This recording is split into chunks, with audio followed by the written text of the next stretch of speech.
So today I'm going to talk about like 4 ways which we could use to help reduce the home prices and also the rents at the same time. So the first way is, so if we see in 2023, around 30% of the homes, the residential homes, were bought by investors. So first of all, we could have a tax implemented, right? Which is, so investors are charged 10% higher the price as compared to like either the first time buyers or it could be the second time buyers who are actually purchasing the home for living in there, right? So the investors pay 10% more for the housing price. This will increase the revenue for the government. This will reduce the housing costs and all.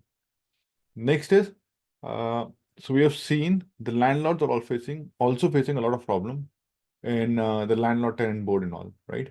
So the way to prioritize the applications could be that the landlords that are charging less than the market rate, which could be very easily derived, right? We could have market rates for one room sets, two room sets, apartments, single homes, or like maybe in 8 or 9 categories. So people who are charging less than that price, right?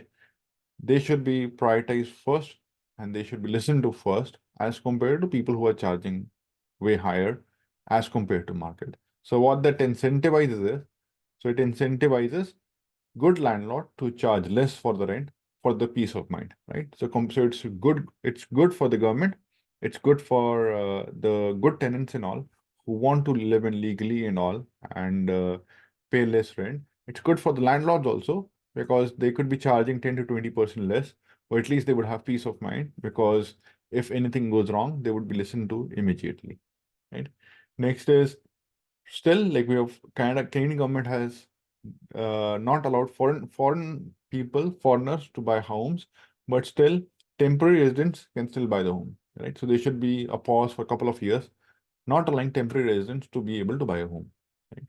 Next is the property tax that we pay on the homes should be, so suppose in a family, like maybe a husband or spouse, if they have 2 homes, then their property tax on each of the homes should be double, right? So if they have 3 homes, the property tax on each of the homes could be tripled, right? So it means 9 times.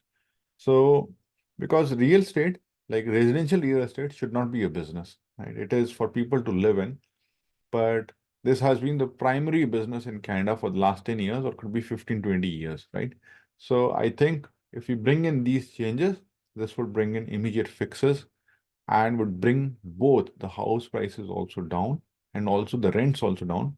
And the solution which I recommended for reducing the rents, right, which is if the rents are less, giving priority to the landlords for any of the land tenant board issues and all, right? Or any other things, right?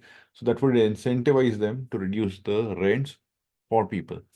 So I hope do share it with everyone, right? So we try to share it and spread it across and make sure the government listens to these solutions or could be any other solutions and tries to implement it rather than bringing in blank capital gains taxes, which is not at all innovation, which are dumb moves. So let's be smarter. Please share this video so that smarter rules could be implemented, which are in favor for everyone. Right? Thank you.